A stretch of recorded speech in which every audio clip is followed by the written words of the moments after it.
1 Maccabees chapter 7. Expedition of Bacchides and Alcimus. In the 151st year, Demetrius, son of Seleucus, set out from Rome, arrived with a few men at a coastal city, and began to rule there. As he was entering the royal palace of his ancestors, the soldiers seized Antiochus and Lysias to bring them to him. When he was informed of this, he said, "Do not show me their faces."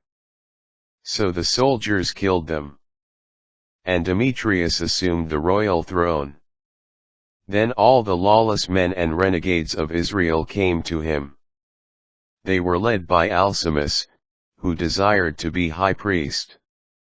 They made this accusation to the king against the people: "Judas and his brothers have destroyed all your friends, and have driven us out of our land. So now, send a man whom you trust, to go and see all the destruction Judas has wrought on us and on the king's territory, and let him punish them and all their supporters." So the king chose Bacchides, one of the king's friends, who ruled the province of west of Euphrates, a great man in the kingdom, and faithful to the king. He sent him and the renegade Alcimus, to whom he granted the high priesthood, with orders to take revenge on the Israelites. They set out and, on arriving in the land of Judah with a great army, sent messengers who spoke deceitfully to Judas and his brothers in peaceful terms. But these paid no attention to their words, seeing that they had come with a great army. A group of scribes, however, gathered about Alcimus and Bacchides, to ask for a just agreement. The Hasidians were the first among the Israelites to seek peace with them. For they said, "A priest of the line of Aaron has come with the army, and he will not do us any wrong." He spoke with them peacefully and swore to them, "We will not seek to injure you or your friends." So they trusted him.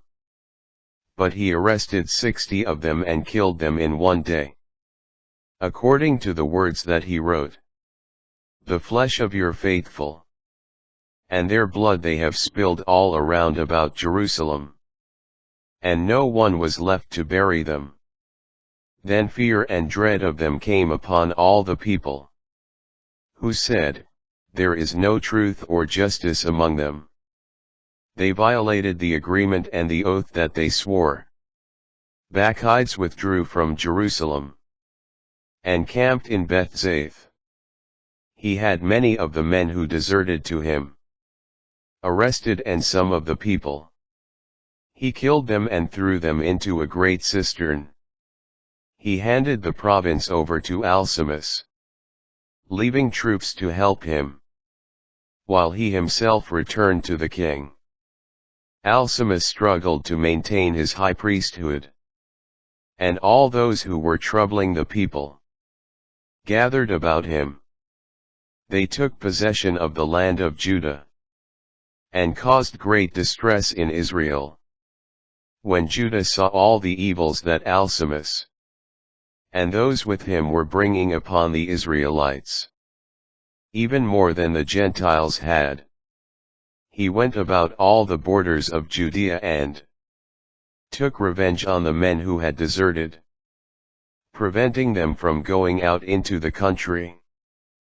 But when Alcimus saw that Judas and his followers were gaining strength and realized that he could not resist them, he returned to the king and accused them of grave crimes.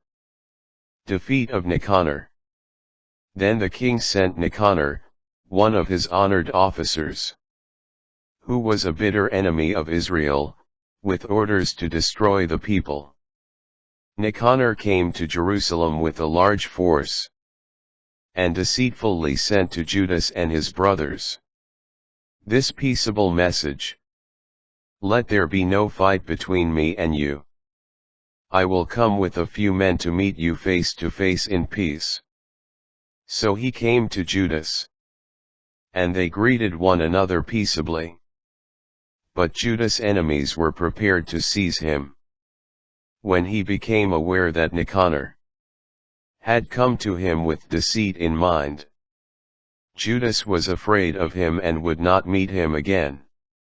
When Nicanor saw that his plan had been discovered, he went out to fight Judas near Kaphar Salama. About 500 men of Nicanor's army fell. The rest fled to the city of David. After this, Nicanor went up to Mount Zion. Some of the priests from the sanctuary and some of the elders of the people came out to greet him peaceably and to show him the burnt offering that was being sacrificed for the king. But he mocked and ridiculed them, defiled them, and spoke arrogantly. In a rage he swore, "If Judas and his army are not delivered to me at once, when I return victorious I will burn this temple down." He went away in great anger. The priests, however, went in and stood before the altar and the sanctuary. They wept and said, "You have chosen this house to bear your name, to be a house of prayer and supplication for your people.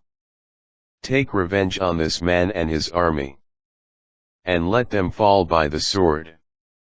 Remember their blasphemies, and do not let them continue." Nicanor left Jerusalem and camped at Beth-horon, where the Syrian army joined him. But Judas camped in Edessa with 3,000 men. Here Judas uttered this prayer. When they who were sent by the king blasphemed, your angel went out and killed 185,000 of them. In the same way, crush this army before us today. And let the rest know that Nicanor spoke wickedly against your sanctuary. Judge him according to his wickedness. The armies met in battle on the 13th day of the month Adar. Nicanor's army was crushed, and he himself was the first to fall in the battle. When his army saw that Nicanor had fallen, they threw down their weapons and fled. The Jews pursued them a day's journey, from Edessa to near Gezerah, blowing the trumpets behind them as signals. From all the surrounding villages of Judea, people came out and outflanked them. They turned them back, and all the enemies fell by the sword. Not a single one escaped. Then the Jews collected the spoils and the plunder. They cut off Nicanor's head and his right arm, which he had lifted up so arrogantly. These they brought and displayed in the sight of Jerusalem. The people rejoiced greatly, and observed that day as a day of much joy. They decreed that it should be observed every year on the 13th of Adar. And so for a few days the land of Judah was at rest.